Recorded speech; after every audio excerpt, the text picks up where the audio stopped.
You don't have to let go. You don't even have to try. You are never alone. You don't have to be brave. All right, welcome to another episode of the No Huntsville Show, the show about arts and culture here in Huntsville, Alabama. This is our first show of 2020. I'm excited. We haven't done this. I haven't done this show formally in the studio since like November. So yeah, I've got to shake out the cobwebs and kind of get into my stride here. Do you have a ritual you need to do? Do you need any warm-ups or anything? Like some kind of a strange yoga pose you have to do? That was it. Okay. Just cool. lifting a can. Whew. All right, we're done. Doesn't take much to get me ready. Oh, awesome. So again, this is the Art and Culture Show here in Huntsville, Alabama, and to that we have a singer-songwriter. Art and culture? Am I in the right place? Yeah, you are. Okay. Absolutely. Okay. Well, don't backtrack on me now. Thank you for having me, by the way. Yeah. So this is everybody. Give it up for Billy Pettinger. Very good. So I've been watching you for a little while now, and kind of I saw you kind of putting music out there. I saw Bill Fowler on his show, The Uprising. Yay. Big shout out to The Uprising. And watched him do an interview with you, so that's when I reached out and I started kind of doing some research and listening to some music. So you are a singer-songwriter. You're originally from the kind of suburbs of Vancouver, right? Yeah. And we're lucky enough to have you now in the South. I am lucky to be here. Yeah, so we'll get into that. I want to talk a little bit about your early days in your music. I want to talk about some of your touring, and then eventually what got you to the South. And then I kind of want to wrap it up in a nice bow of what you do now, Yay. which seems to be a passion project of yours and what you kind of get excited about now. Totally. Which is your kind of teaching music, right? Yeah, coaching people. All right, of so all ages. let's start from the beginning. And I think I read that you're more classically trained Weird, pianist. Right? Yeah, weird, right? The Royal Conservatory of Music in Canada? Is that a thing? Which is just like a fancy way of saying like lots of like scales in classical music. Right, though. But I mean, that's pretty impressive. I fought it hard. And guitar too. My parents put me in classical guitar. Like I had like a nylon string, playing fugues and things. And I remember going to a lesson and being like, check out this Nirvana song I learned. Hey, have you heard about drop D? And then she was just like, that's nice. Right. It just didn't fly, though. But yeah, but I'm, kind of like they put me in French school. So I was the only person that knew where the bathroom was when we would travel. I hated like the lessons. But now I'm like, okay, I learned like, a certain style of playing. And I learned rudimentary things that like, kind of let you be a good, well-rounded teacher now. And the stuff that like the guys in the punk rock band could not do. So yeah, no I kidding. knew where the bathroom was and how to order us food, and I could like finger pick. All the important things in really a punk useless band. skills, yeah. All right, so speaking of that, you were in that wasn't your first band, the punk band, right? Which was Billy and the Lost Boys. There was one before you that. You were in a band before that, right? There was a political punk rock band called the Blue Collar Bullets. Your band, the Blue Collar My Bullets, band. right? Just think about that for a minute. I really cared. I still really care. Right. But not in such a violent way. But there's really good political punk bands out of Canada that I'm a big fan of. So you're in good company there, right? Yeah. All right. So it started there. It went to the Billy and the Lost Boys, and you got some traction around that band. A little bit. Right. So you're on the Warped Tour, and you got some radio play. Yeah. So talk about the radio play. Well, okay, it's easy in Canada because there's literally a thing called CanCon, which is Canadian content, and like it's like America would hate it. This would never fly. They make them play a certain amount of Canadian artists, so it's totally rigged. So it's it's to say, we were number like one. Like affirmative action for music in Canada. Yeah, it's like you have to play Neil Young, like you have to. Or you're canceled. So all these kind of like no offense Canada, I love you so much, these like mediocre bands have a chance, right? Okay. Like us. So yeah, we But you went like number one on some charts, right? It's like a college thing. But that's still a thing. Okay, well, take some credit. We were not great. Okay. I was really angry and yelled a lot. And it's all on the internet, so if you care to hear I watched it. Oh, no, it was kind of poppy punk. It was good. Okay. No, it didn't seem angsty. It didn't seem like you were upset about anything. You guys were it was kind of fun. Okay. Thank you. Right in the realm What else were we going to talk about? Right in the realm of like the Ramones. Yeah. Which segues into Huge influence. you were in a kind of a Ramones cover band out of Vancouver that is the longest lasting Ramones cover band out of Vancouver, still going on right now. Claim to fame is that they're still together. So I was the drummer for 5 years, Right. and all I could really do was play fast. But they're still together. They have a way better drummer now. Right. And it was a cool gig. But yeah, that was it. So from Beethoven to the Ramones. Which sounds like a pretty good stretch. Swift there. transition. All right, so and then you did a whole bunch of touring and stuff, and then in the midst of all this, you put out your own record label, which was Lost Records, right? Yeah. And you did a whole bunch of music with Lost Records. Yeah. Is that still going now? It is. Kind of, yeah. Yeah. Right? So it started out just like me putting out the band and my own stuff, and then it was friends who had bands that we would kind of play shows with. Right. And I was just a really big fan, and I'd be like, I want your album, so I'm gonna pay to put it out. But now it's like, again, friends that I'm just a fan of, but it's more kind of songwriters. So we had a long hiatus. I think that we didn't put in anything for probably 7 years, and and this last year I started just putting out what I can. Right. All right. So at some point in this career here, you made your transition to the South, Mm-hmm. and the first place it seemed like you landed was in the Muscle Shoals area, which I mean, there's some deep roots there and some music backgrounds, I had no right? idea when I moved Wait, there. you This moved sounds there and didn't crazy. know I had about fame I had and no idea. So, Wow. like the backstory is I'd lived in California, and I lived in Virginia for a little while, right. and I went back to Canada for 1 year, and in the one-bedroom apartment I just was like, man, I miss having a house and like people being nice and a yard and stuff like that. The simple things. Yeah, so the conversations got started, and it was like, well, as long as you're close to an airport, like you can really live anywhere.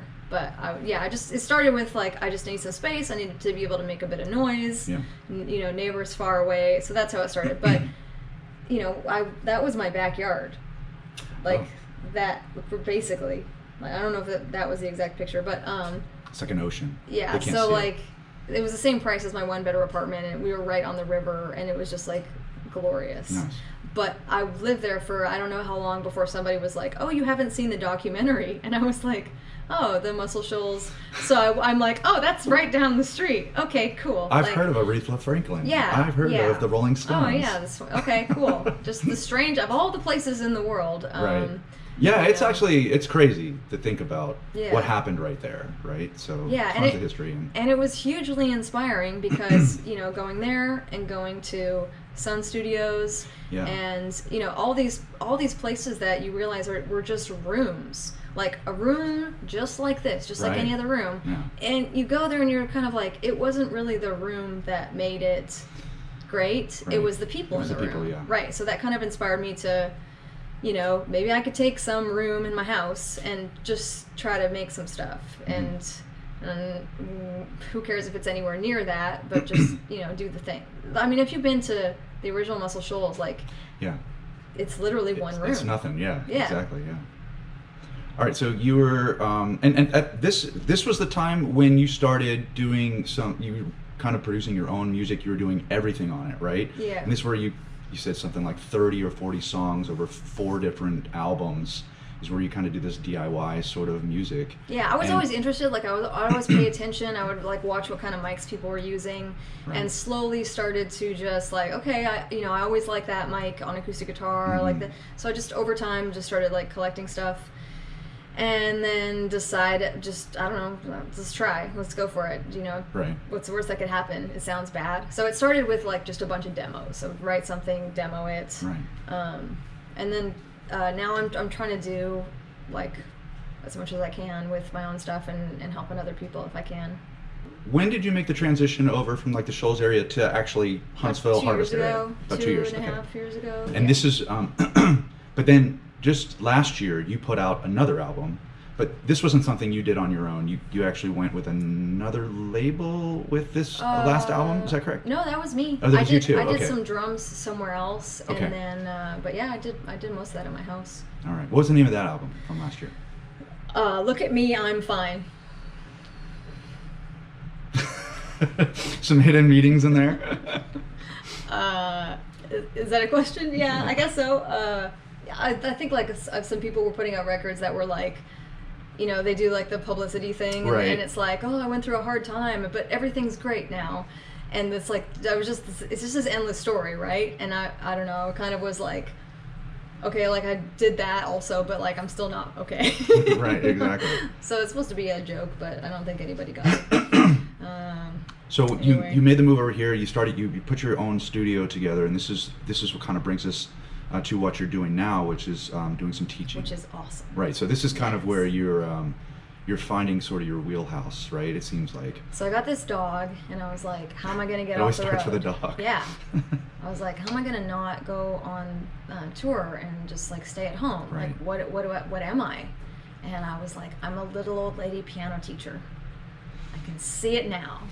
And so I started like, you know, seeing if anybody wanted piano lessons. Do you need piano lessons? Do you have kids that need piano lessons? Were you putting flyers on telephone poles around? It. Okay. Whatever I could do. Right. Like begging people, like yelling at people. You should learn guitar. Right. You need to learn guitar. But I got to the point where, yeah, I was like, this is the right call. I love this so much more than I really. I think you do something for a long time, you don't really realize that you don't love it anymore, or at what point, right? So like airports, not my favorite anymore, unless I'm going on vacation. Right. I just like being at home. So like the touring was kind of wearing a bit. A little bit. Okay. Sounds like such a bratty thing to say, you know, because even like 10 years ago, it was like the only thing. It was my whole life. It was everything. But I think because it started with, I was 16 in the punk rock band, get in the van, drive across Canada. Like it got out of my system by the time I was 20 whatever. Mm-hmm. So then when I was 30 whatever, it was like, well, this is kind of like sad. Like I can't keep doing this. And also there's this like next generation of people that, you know, belong in that spot anyways. Like, you know, not that they need me to make a room for them, but they need people to like, you know, I don't know, help in any way. Sure. You know, show them an easier way to play a C major chord. I don't know. So this is where you start bringing people over to your studio, and you're just teaching what? So you're teaching guitar, you're teaching piano, you're teaching singing. What else are you teaching? Yeah, I do like, I guess it's like songwriting, but it's not really like a class, because eventually it turns into co-writing. Right. You know, where you're in a room and you don't really leave until you have written something. It might be finished, it might not be. Right.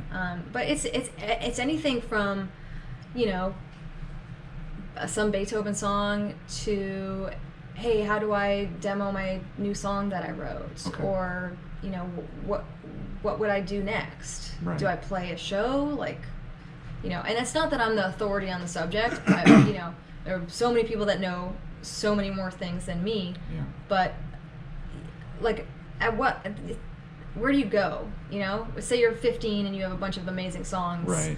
You know, I think that like my parents would probably have been like, well, what do we do? And there's nothing. Yeah. So there's no one way. First of all, like, you know, there's a bunch of different ways. So, to go about it. Yeah. So taking them and playing different kinds of places is kind of like a part of them figuring out what kind of artist they are, or if maybe they're like a side person. You know, maybe they're in a cover band. You know, not everybody has to be Taylor Swift. You know, there's like room for everybody, and the cool thing is like it's all music at the end of the day. It's all being creative and being a part of something. Right. So it's kind of like general coaching about different areas of the business. Yeah, it's whatever. I just want to help. Whatever. What do you need? Well, to that, need a sandwich. Like, you're also kind of putting them out there into shows, right? So you're inviting these students to come and play at venues here in town to kind of. Anyone that'll let us. Yeah, exactly, right. And that started because when I was their age, I would put on and go to these all ages punk rock shows, and that was like a huge part of, you know, my upbringing, and the people that were in those terrible bands that we would play with, like they're still in my life, and they're still some of my best friends. Yeah, and we were just talking about this earlier, that it seems that we have a pretty good deficit of all ages venues here in town, and we really need more of them. But they're starting to open up, like, you know, Campus 805 and the Low Mill and Stovehouse, and hopefully Mid City will kind of get into that area. Camp is another great one. The Camp, exactly. So Mid City, but there needs to be an opening of acceptance on all ages shows, because really if we're trying to cultivate this music industry here in town, and I think we're trying to, we had the music audit 2 years ago, we got the results back from that, and we're trying to expand upon it. It really starts with getting this younger generation able to showcase, not be scared, and get out there and showcase their music and really kind of absolutely do all that, right? And like what else are they going to be doing? Nashville is just up the road, and you can move anywhere. It's like a global economy or whatever. The sky's the limit. There's really nothing keeping anybody anywhere aside from this place is awesome. Right. There's a lot going on, and there's a lot happening. So yeah, the fact that these people they're open to us being there, and these kids playing, because it's not like your average, most 9-year-olds can't sing and play piano or guitar at the same time, and a lot of them are like, they play piano, they play guitar, they sing, they write. Like, it's not, things have changed so much from when you and I were in kind of mediocre bands. Oh man, that's giving me credit, actually, to tell you the truth.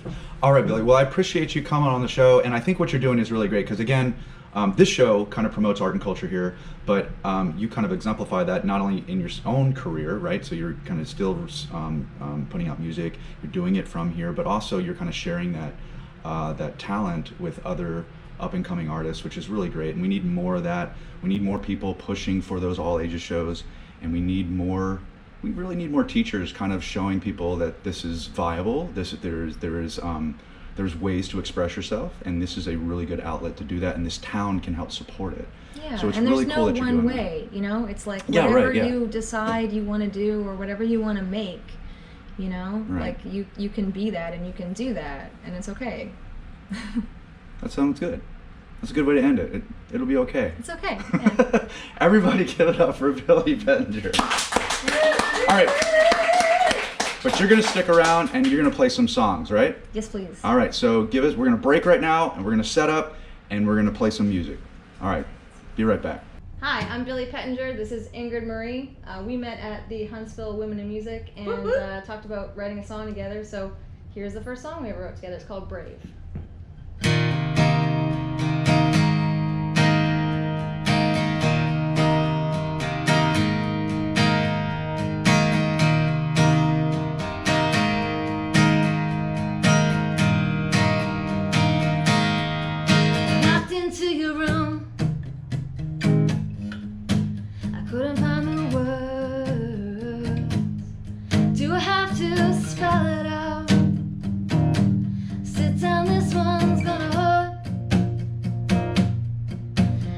You might have known.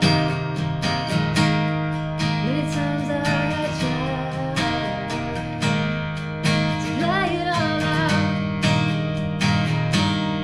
Should've come as no surprise. You don't have to be brave. You don't have to let go. You don't even have to try. You are never alone. You don't have to be brave. Should've seen it coming. Should've read the signs. Should've hit the keys. Should've read your mind. Gotta make your move. It's gonna be okay. This could be your shot.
I'm Billy Pettinger. This is Lana White. Hello. We met at the Huntsville Women in Music and talked about maybe writing a song together, and here is that song. Wrote a song about it. Like to hear it? Yeah. Here it goes. Somewhere in the Static.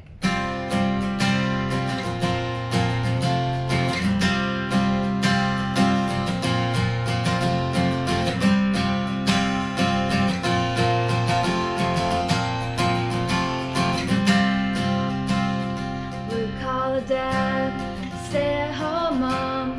You keep on running, don't change where you come from. And two means mail order life. You paid the light bill, still living by candlelight.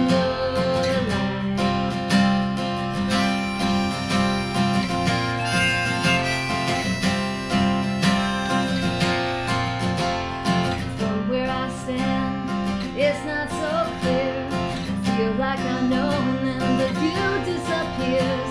I was thinking of you and your uncertain terms, like a tired metaphor.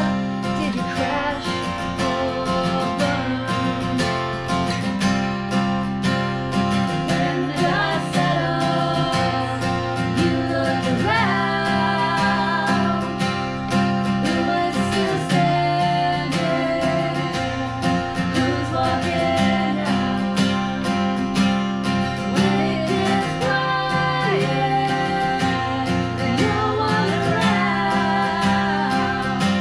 out there in the sand, screaming so loud.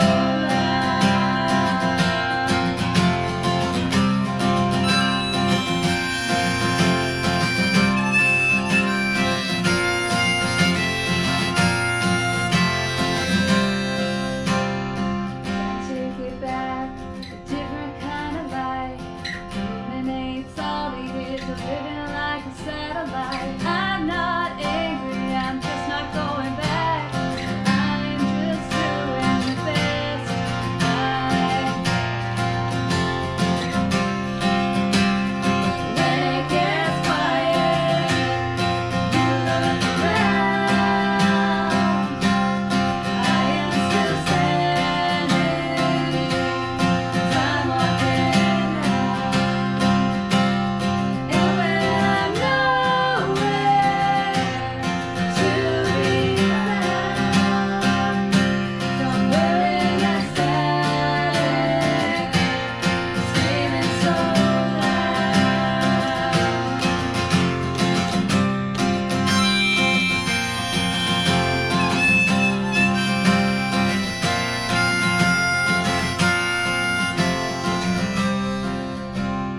Can't take it back, a different kind of life.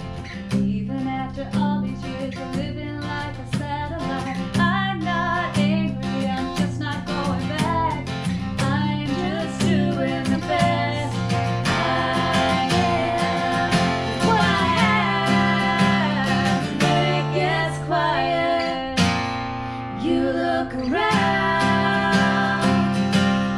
Who is still standing? Who's walking out? And when I'm nowhere to be found, I'm somewhere in the static, screaming so loud.